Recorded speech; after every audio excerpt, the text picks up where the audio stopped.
Hi guys! Welcome back to my YouTube channel. So for today's video, gagawa tayo ng kimchi.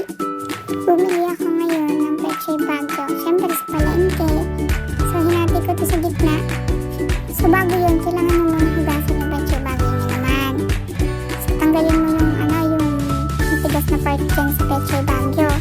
Tapos, yung mga baby Pechay Bagyo, alisin mo na, wag mo na siyang hiwain. Kasi parang sobrang liit naman na yun kasi pag na mahihila mo. Tapos, mga natitira naman na medyo maliit, pwede mo na siyang hatiin. Ito na maghati. So, ang ginawa kong hiwa dyan is 1 inch lang. Pero depende pa rin naman yan sa inyo kung anong hiwa ang gagawin nyo. Pwede yung ganyan lang kalaki or yung kalahati niyan, ganyan lang. Wala tayong problema doon. Kaya mag-decide kasi kayo magluluto. So ako magluluto. So ganyan yung gagawin ko. So after mo mahiwa yun, maglalagay ka na ng asin. So yung asin mo dapat rock salt. Okay? Huwag nang gagawin yung iodine salt kasi masyadong maalat. Yan na rock salt na ilagay mo is kailangan half cup yan o kaya much more. Para kung gusto mo mas lumambot siya ng mas mabilis, syempre mas marami. Kailangan nga lang hugasan mo siya ng maigi, okay? Huwag yung dalawang hugas lang kasi masyado siya maalat. After na magbabayad na tayo ng labanos tsaka ng carrots.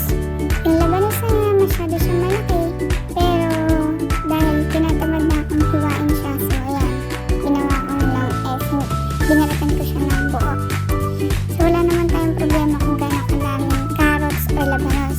Pero syempre, mas kaya marami dapat ang Pechay Bagyo, okay? So kinrate ko yung labanos, tapos tsaka yung carrots. Yung labanos is hinati ko. Syempre dahil sobrang dami, laki kaya ng labanos na yan. So hinati ko siya para gawin ko din siyang kimchi. So ayan. Kung wala kayong gamit na ganyan, pwede kayong maghiwa na lang ng patayo. Diretsong hiwa lang. Manipis kailangan manipis lang hiwa nyo yan. Kasi para hindi niya masapawan yung Pechay Bagyo. So Pechay Bagyo ko lang gagawin yung kimchi, hindi naman carrots, hindi naman labanos. So ayan, nagawa ko na yan. Humiwa din ako ng leeks. So magkakasama na sila, wala tayong problema doon. So gagawa tayo ng porridge ngayon.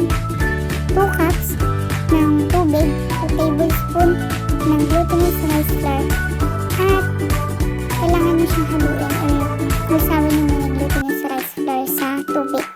Kailangan lusaw na lusaw siya bago nyo yung i-start yung apoy. Kaya na-start nyo yung apoy,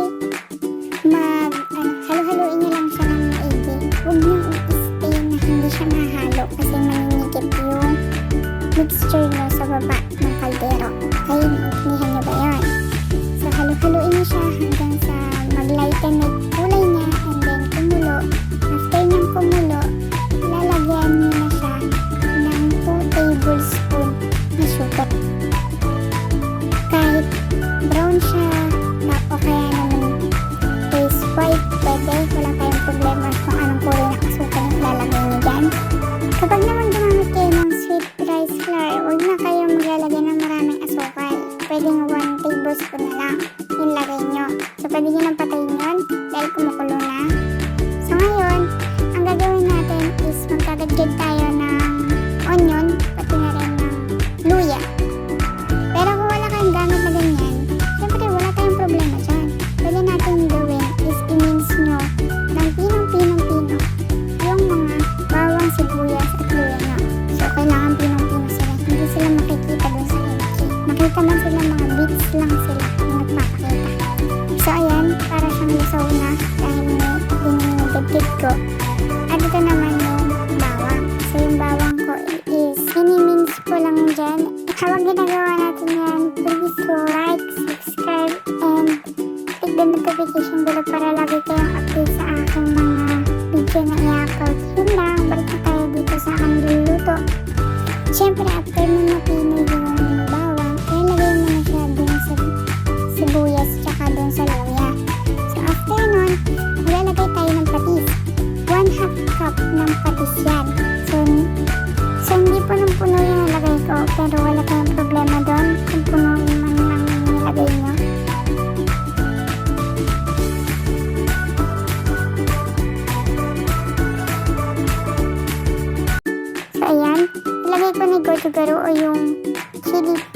chili flakes, 2 cups yan kasi mas maanghang.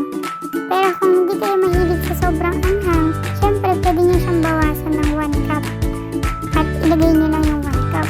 Pero dahil na ako, mahilig kami sa medyo maanghang at may umorder din kayo sa akin yung mga kimchi, is mahilig din sila sa mas maanghang. So 2 cups ng chili flakes yung nilagay ko.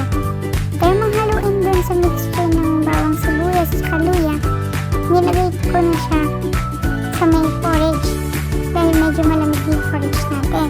After nun, is halu-haluin mo lang hanggang sa mag-mix na sila talaga. Pag nakita nyo medyo malapot yung mixture nyo na yan, huwag kayong maglalagay ng tubig, okay? Kasi magwa-water yan pag napunta na sa Pechay Baguio, tsaka na-ferment na yan, so wala tayong problema doon. So eto na yung Pechay Baguio natin tsaka yung labanos at binabalik-baliktad lang natin. Ang Pechay Baguio nyo, pwede nyo siyang i-soak brine ng 2 hours, depende yan kung hanggang anong oras magiging bendable na yung or flexible na yung Pechay Baguio nyo. Pag naging flexible na siya for 1.5 hour, tapos pwede nyo na siyang hugasan. Pero kung hindi pa, dagdag nyo yung oras o yung time na isa-salt brine nyo siya, o kaya naman dagdagan nyo siya ng asin para mas lumamang pa o maglabas pa ng tubig yung Pechay Baguio.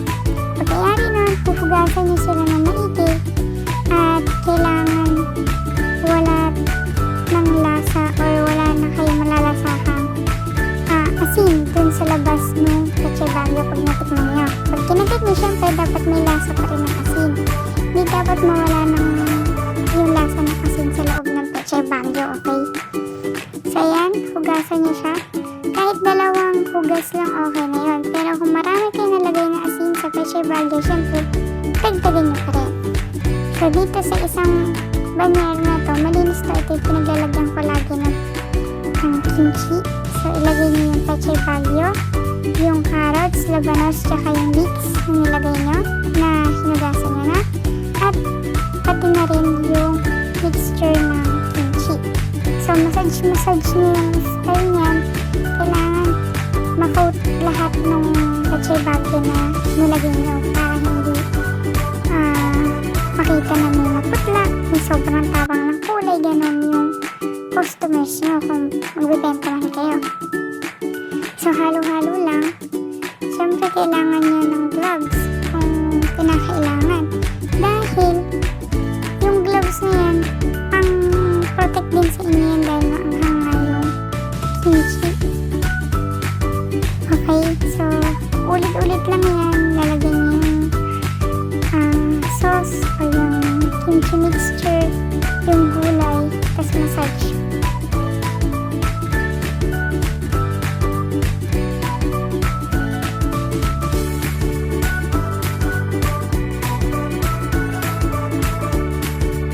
After niya, magre-repack na tayo ng kimchi sa mga Tupperware. Ang grams na nilalagay ko is 200 grams. Pero depende rin yan kung gaano kabigat yung gusto nyo. May kaya nitong i-handle is yung 400 grams. So, madami-dami din ang nagawa ko yun dahil marami yung Pechay Baguio. Around 16 pieces to 20 pieces yung nagawa